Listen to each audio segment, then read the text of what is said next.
மத்தேயு 2ஆம் அதிகாரம்.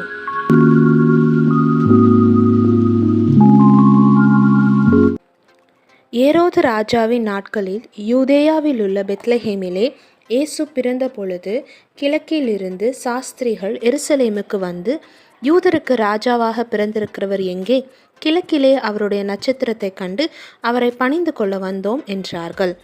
ஏரோது ராஜா அதை கேட்ட பொழுது அவனும் அவனோடு கூட எருசலேம் நகரத்தார் அனைவரும் கலங்கினார்கள். அவன் பிரதான ஆசாரியர், ஜனத்தின் வேதபாரகர் எல்லாரையும் கூடி வரச் செய்து, கிறிஸ்துவானவர் எங்கே பிறப்பார் என்று அவர்களிடத்தில் விசாரித்தான். அதற்கு அவர்கள், யூதேயாவில் உள்ள பெத்லஹேமிலே பிறப்பார்.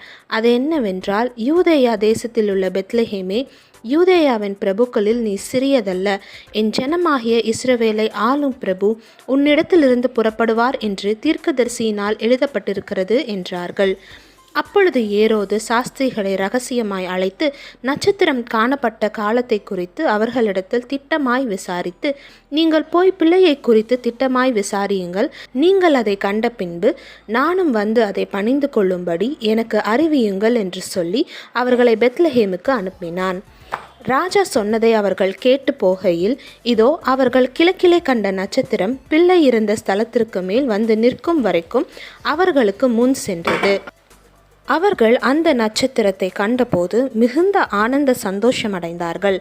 அவர்கள் அந்த வீட்டுக்குள் பிரவேசித்து பிள்ளையையும் அதன் தாயாகிய மரியாளையும் கண்டு சாஷ்டாங்கமாய் விழுந்து அதை பணிந்து கொண்டு தங்களுக்கு பொக்கிஷங்களை திறந்து பொன்னையும் தூபவர்க்கத்தையும் வெள்ளை போளத்தையும் அதற்கு காணிக்கையாக வைத்தார்கள்.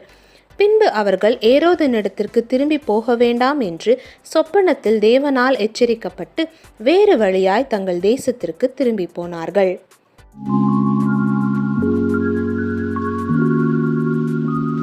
அவர்கள் போன பின்பு கர்த்தருடைய தூதன் சொப்பனத்தில் யோசேப்புக்கு காணப்பட்டு, ஏரோது பிள்ளையை கொலை செய்ய தேடுவான். ஆதலால் நீ எழுந்து பிள்ளையையும் அதன் தாயையும் கூட்டிக் கொண்டு எகிப்திற்கு ஓடிப்போய் நான் உனக்கு சொல்லும் வரைக்கும் அங்கே இரு என்றான். அவன் எழுந்து இரவிலே பிள்ளையையும் அதன் தாயையும் கூட்டிக் கொண்டு எகிப்துக்கு புறப்பட்டு போய் ஏரோதின் மரண பரியந்தம் அங்கே இருந்தான். எகிப்திலிருந்து என்னுடைய குமாரனை வரவழைத்தேன் என்று தீர்க்கதரிசியின் மூலமாய் கர்த்தரால் உரைக்கப்பட்டது நிறைவேறும்படி இப்படி நடந்தது.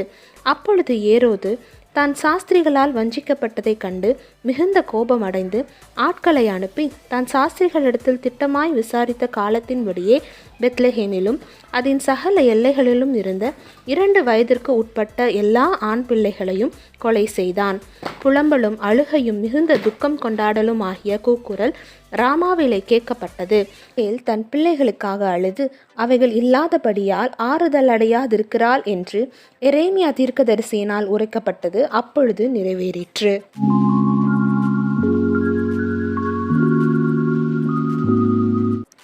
ஏரோது இறந்த பின்பு கர்த்தருடைய தூதன் எகிப்திலே யோசேப்புக்கு சொப்பனத்தில் காணப்பட்டு, நீ எழுந்து பிள்ளையையும் அதன் தாயையும் கூட்டிக் கொண்டு இஸ்ரவேல் தேசத்துக்கு போ, பிள்ளையின் பிராணனை வாங்க தேடினவர்கள் இறந்து போனார்கள் என்றான்.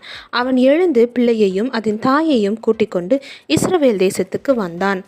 ஆகிலும் அர்கேலாயு தன் தகப்பனாகிய ஏரோதின் பட்டத்துக்கு வந்து யூதேயாவில் அரசாளுகிறான் என்று கேள்விப்பட்டு அங்கே போக பயந்தார்கள். அப்பொழுது அவன் சொப்பனத்தில் தேவனால் எச்சரிக்கப்பட்டு கலிலேயா நாட்டின் புறங்களிலே விலகி போய் நாசரேத்து என்னும் ஊரிலே வந்து வாசம் பண்ணினான். நசரேயன் எனப்படுவார் என்று தீர்க்கதரிசியால் உரைக்கப்பட்டது நிறைவேறும்படி இப்படி நடந்தது. ஆமேன்.